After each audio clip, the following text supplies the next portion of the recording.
Hello and welcome back to the Magic Let's Play. Let me see, I was going to see if I can leave the temple, the Sun Temple. I have a feeling I can't. We've still got work to do, Magic. We can't just go shopping, people need our help. We can't leave until we're sure everyone's safe and happy. Everyone. Yep.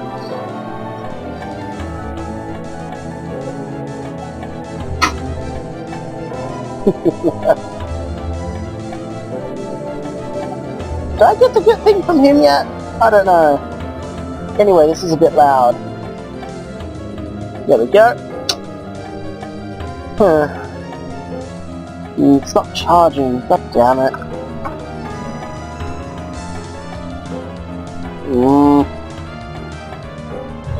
Great, you found them all. I'll reward you. I said I'd reward you if you did, so here you go. Have this nice pretty amulet with our generic stylized sun symbol on it. You can show that off to all your friends and probably ask, what in Belgium is that gaudy thing? Actually, since I feel a mere trick is not enough, I feel I should be a better person and have a fear of my deity. I have another report to you. It's a strange all-that sounds in there. Actually, it creeps me out. It sounds like it's whispering sometimes. Take it, please. Anyway, thanks for your help. So these are the dream stones.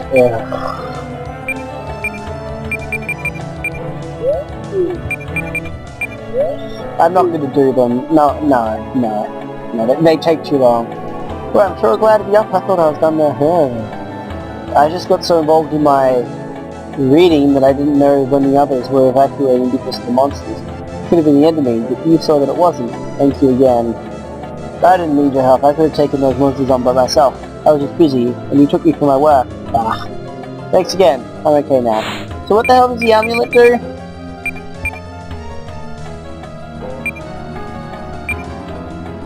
Yeah.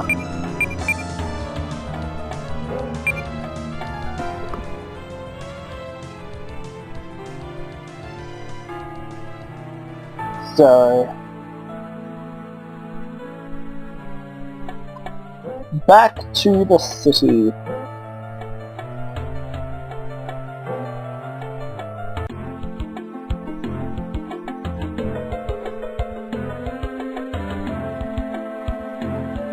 I don't know if this is the only village of reptoids in the world. It could be or it could not be. I think it's really far away. More humans? Why must you humans keep cooling down to our quiet little village? We never bother you, so we appreciate if you leave us alone too. Okay, that's the chief's house. This is the library if I remember correctly. And here's this guy. Oh, that's the thing about my asthma. Wait, I'll get to that. Hello again, my friends. I see you still live. Well, living is something I do a lot of the time. Yes, I haven't grown out of it just yet. Splendid. Libraries are interesting things now. This one is full of all kinds of knowledge that I find quite fascinating. I'm reading about the history of these two temples in order to find out more about the state of balance here throughout the ages. In all that I read, all the conflict is caused by lack of balance, a disturbance of keystones, wars wage when rulers die without an heir, driving the societies to ruin. And then there are the crystals. The crystals. Strongest keystones of all in this little world. But I shall show you my memory now, even old man to his stories, won't you? Monsters are alive. Realizing and accepting this clears up a whole lot of tricky ethical issues. It really does. They have no souls, no minds. They are merely belligerent phantasms conjured up by chaotic residue left over from the creation of the world. Deities aren't perfect, which is known as miasma. Miasma is invisible, undetectable, and without the correct magical means. Yet, it is from where all monsters are born, fully grown in an instant, whenever you aren't looking. That's why they seem to appear out of thin air as you wander around. This is actually what happens. Monsters are formed when miasma is agitated by negative thoughts of a living mind. A new species of monster is born on occasion when the minds have a particularly strong effect over the miasma. Monsters do not think or feel, and they have no internal perceptions. Though they physically exist as real creatures would, they are merely illusions, plain and simple. And when they expire, they simply fade and return to the miasma from whence they came. As such, you should not worry about doing away with them. They only exist to cause torment, or are born of your mind anyway. You're doing injustice by letting your mental rubbish incarnate run free and terrorize others. The miasma that makes up the body of monsters is essentially just raw elemental acid, left over from the... This is going to be a whole episode, isn't it? Left over from the creation of the world. The type of energy determines their element. Being energy as it is, it can be stored and put to use. An ancient civilization seems to have designed the means to do just this, using devices known as miasmal chalices. They attract the energy of dying monsters and store it as pure, unusable magical energy. The Dream Shrine. There is a mysterious shrine deep within the Dreamwood, which exists only in the Dream Realm. In place of the Earth Temple, it seems to made of what looks like a turquoise crystal, and signs suggest it's devoted to the Dreamstones. Little is known about that. It seems to have a purpose, but any Dreamwalkers who investigate it doesn't receive or respond to anything that they do. Yeah. What an interesting world this is. It looks like... It's like looking to the past, in a way, except different. Never thought I'd be stuck here though. Well, I'm sure I'll get home one day. Mumble. Oh, hello there, complete stranger. Oh wow, you're a knight or something, right? Straight out of fairy tales and history textbooks. Our captain always loved the swords and sorcery sort of lifestyle too, you know. When we got stuck here, he even valiantly went out to the world to help with the repairs, bringing just his sword and passion with him. It's been a long time since he left though. I hope he's not dead. That would be a big political mess when we got back for sure. Anyway, now that I've talked about all sorts of mysterious things that you hopefully don't understand tonight, I'd like you to please leave me be, for I'm trying to read. Oh, get everything I just said through, that would be wise. What's this? Yep. Are there any secret chests? Nope. If a living being dies, their soul lingers in the body for a short duration, generally up to about a day. The exception is when the body is broken beyond repair, in case when the soul leaves instantly. If the soul is still there in the body, a light elemental resurrection magic can be used to restore the creature back to life. However, if the soul is gone, the only way to bring the creature back is via the dark arts of necromancy. Most necromancy revealing an energy inside it. They have no minds and they are not beings. These are common skeletons and zombies you'll see wandering around crypts as feral remnants from experiments or battles long past. However, it is possible to use necromancy to draw a soul to a body, bringing it to life. It can either be a body that the soul left, or a different soul and body entirely. Both are possible. This type of magic tends to be forbidden and difficult to cast, however there are few who could pull off such a feat. Some creatures don't have bodies of flesh and bone, but a pure etheric matter, soul stuff, ectoplasm, call it what you will. These creatures are known as wraiths. They could be described as sentient undead in a way, but they live just as we do, only with different needs and stages and so on. There are rumoured to be a village of wraiths somewhere watching over an ether crystal, but not much is known about this. If there is, it's not in this game. Spoiler alert. You may have had the misfortune of picking up and reading through the Soretta tome entitled Elemental Compatibility, or maybe the similarly vile Elements and Brooding, both by some nitwit of a trunkhead who claims to have authority on such matters. Bah. It's pure hogwash, idle speculation. How it got published is beyond me. There is no truth at all to any of his unfounded, ridiculous claim. Elements dictate nothing about us except our weakness in battle. That's all. Why, I once knew a lovely lady who had quite a nice affair with, even though she was water and I was fire. True, it didn't last long at all, but the point is that it happened. Don't trust what you read in books, and nothing more. What element you are does not decide how or what you can fall in love with. You may have come across the bones of one of these soft pink-skinned mammals in your travel, and found them to be quite brittle. That's because these odd surface dwellers of... Oh, that's right, that's because this is a lizardman. Yeah, that's because these odd surface-dwelling creatures evolved so feebly that they have to rely on their wits, not their strength, to survive. This focusing on the mind has put them at the forefront of civilization building and inventing, which generally tends to give them a superiority complex. They think that they are the only race that matters, that they are versatile and capable of anything, that they are simply the best creatures on the planet. If you ever see one, Give it a kick on its tailless rear end for me, won't you? Fairies, elusive, tiny magical creatures, fae, nature spirits. They live in the forest. They speak only in Haku, often mischievous. The history of Belford is a rich tapestry of peace and misery, a chessboard patchwork of moral elements, you could say. There are times of great cooperation and artistic expression, where civilization thrives, yet they seem to be balanced out by times of sheer tyranny where it isn't safe to be outside, or inside for that matter. Many of these times are utter torment are occasions where an evil soul takes it upon himself to achieve world domination. And while these swords are a copper a dozen, lurking down every back alley and every spooky-looking house, occasionally one of them actually succeeds and rules with an iron fist of dread. 9 times out of 10, their ascension comes from by the acquisition of an elemental crystals of this world. These mighty deific artifacts can empower a wielder, and with each additional crystal their power grows ever so. In the elemental temples, and it's not uncommon for them to be wrenched from their rest either by heroic or megalomatic ends, either to stop villains or become them. The vile souls who enslaved the world using the power of the crystals have come to be known as the Crystal Tyrants. Their reigns are varied in length, and inevitably come to the end of an assorted bunch of ragtag heroes who put aside their differences and learn the true meaning of friendship and teamwork.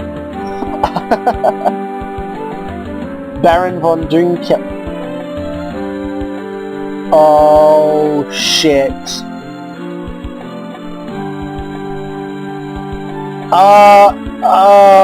No spoilers. When reaching records over the life, tyrants and personalities of the various crystal tyrants that Belford has seen in its long body history, you tend to find that you see a lot of repetition. They all sound very much the same. They like to wear dark garments, monologue about their schemes, and rant madly about how they want to take over the world. They have a distinct and unfortunate inclination to taunt rather than kill heroes, which is often the cause of their downfall. Baron von Doomkill was no exception to the rule. He was a tower of a man, tall, broad, strong, and liked to dress in dark armor with skulls all over it. His sadism was well known, his minions plentiful. Typically he dwelt in a dark, stormy castle on top of a dark, stormy peak. He seized the crystals and ruled the world for a decade before meeting his head at the hands of one Placid Stoat, a plucky teenage farm boy who went on the ground eventually got tired after he foolishly destroyed the boy's dear peasant village. With an elected bunch of eccentrics he met along the way accompanying him, Hero was able to defeat the villain and return the world to peace once more, despite the fact that said villains had all the world's power, friendship, love, and all the happy stuff that people frolic in fields about. The not at all good Baron, being a by-the-book sort of chap, swore before being banished to the void or what have you, this was not the end of him and he would return one day, whether or no shit. Oh god.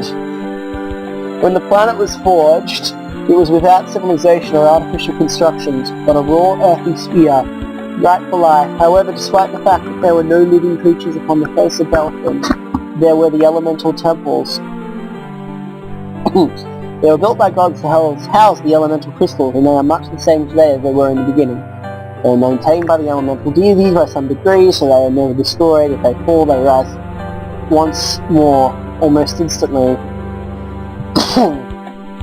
The Fire Temple was built at the heart of Volcano, Crimson Peak, the ideal place for the Heart of Fire. The Water Temple rests at the bottom of a lake. The Earth Temple can be found deep within the Forest of Life. The Air Temple floats above the clouds. A portal to the ground connects it. We ever actually do get to visit the Air Temple, I believe.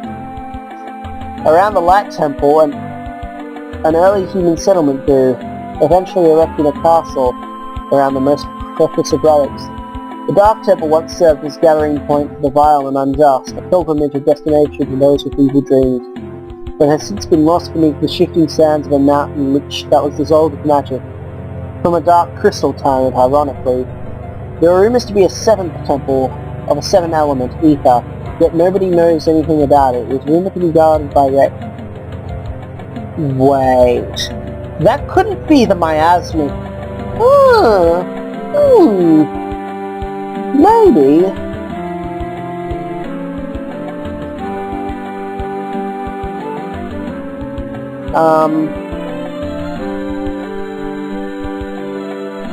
You also use a fair share of these relics of odd sentience hidden deep in caves. It's most peculiar. There is a forest somewhere, rich in life. They said that spending time in the forest can cease the aging processes due to the sheer amount of fertility.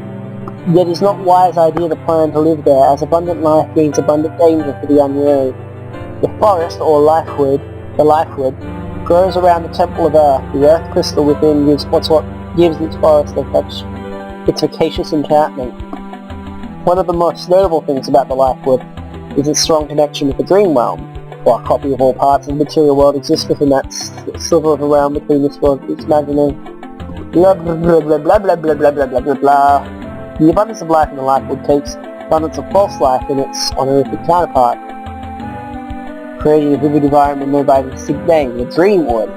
If you possess the ability to dreamwalk, you should visit there at least once. It's amazing. The elemental crystals were created by... Wait a minute.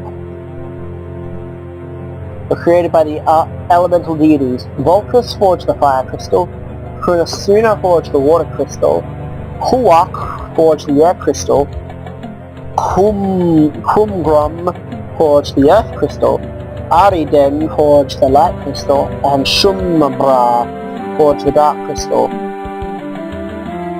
The world is formed by a created deity, such as Yalrut, who asked Solruk's permission to use a star and form the Erythale crystal as a doorway for souls and the heart of the world. It convinces the elemental deities to each bequeath a crystal from their representative nature and moral elements. The moral crystals, however. Using the power of these elemental crystals, the deity is able to erect mountains, flood basins, form oceans, create an atmosphere, and fill the world's veins with magma to give it heat.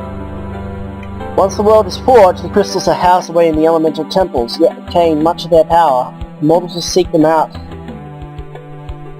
can use them to achieve a fragment of the god's power. As such, they are hardly sought by heroes and villains alike. Ah, yeah, the Lost Monastery. There is a tale of a Yaltorian monastery that once existed in the Lifewood, where the priests pray to Yalrot. Yalort. Yeah, Yalort, okay. They meditate for hopefully eons free from the world's sentience. It seemed ideal, isolated and chatting, nor of calm peace perfect for prayer. But their dream was shattered when a rock fell from the sky. They thought that Yalort had given them a gift as a way of thanks for their purity. So they took it back to the monastery, where they put it on a pedestal out of appreciation. The priests took up the habit of praying near the stone in order to get closer to their god.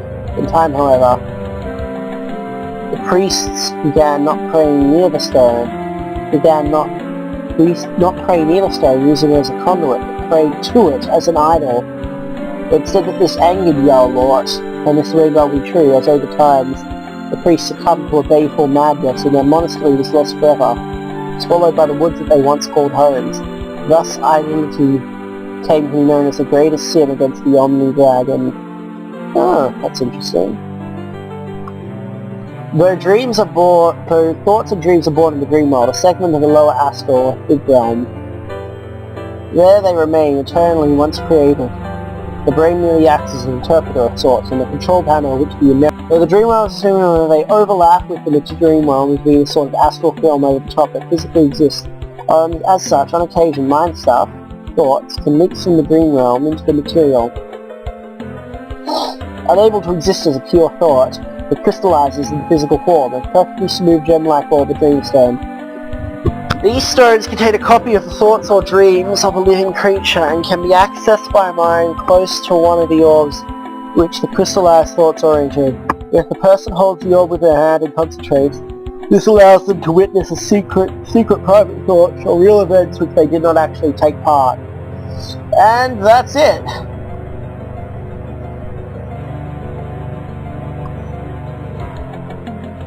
I'm just going to check how long I've been going. I think that might be just under 20 minutes, so I guess I'll keep going.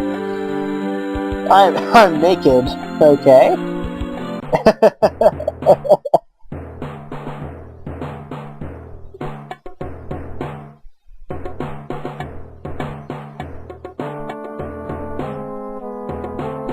Be invasion of privacy to even need a word of them. Blatantly evil Chancellor, I have no desire to speak with filth such as you away. He came, human warriors. I have been considering your proposition. It is dishonorable for our tribe to ally directly with humans due to conflicts in the past, and I, as chieftain of this village, am supposed to strictly uphold these ancient laws. However, there are times that call for rules to be broken for the good of all. If I stubbornly insist that we can handle this ourselves, then many of our kin could lose their lives. If I request that you eliminate the scourge yourself, sir, then it would be dishonorable for us. So I decide that the best means of action is for me to personally join forces with you warriors. I will call my own warriors from the depth of the cave. I pray you will handle this alone. You seem like adventurers after all. You are more powerful and effective than all my all my warriors put together. Well, great. We're friends now. Hurrah! We appreciate your cooperation, Chieftain. What shall we refer to you as? My name is Schlink S. Schlank, 26, Chieftain of Zantusha. Alright, it's an honor to have you working with us, Schlink. Well, god damn, it's like a Lovecraftian name. It's not supposed to be pronounceable. Well, it's for us. It's an honor for you to be working with us, so let's go.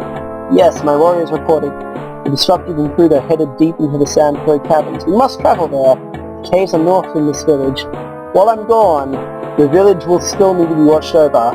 As my most entrusted advisor, blatantly evil Chancellor, I leave the care of our village to your capable hands. The power that is mine, I grant to you. Oh, I'll be sure to do a fine job of ruling this place while you are away, sir. Oh, yes. I'm glad to hear that. I will rest easy knowing that my village will be safe in the care of one capable, trustworthy, and benevolent as yourself. Look at his sprite. Yes. Before you go, sir, would you like a nice sparkling glass of this nice bubbling green wine? I promise you that it's not poison. No thank you, blatantly evil Chancellor, for I already imbued my fill for the moment, but I thank you nonetheless for your generosity and for caring so strongly about my well-being. Rat it all to hell! That is, I meant to say, it was a pleasure to be of aid, sir. Now good luck on your travels. I will be praying for your good health. Now it is time for us to depart then, to the Sandflow Caverns. Yes, this village will be just as you left it when you returned. And what the hell does that mean? Anyway, I think that's an episode. Oh god, we still have more people to talk to in there.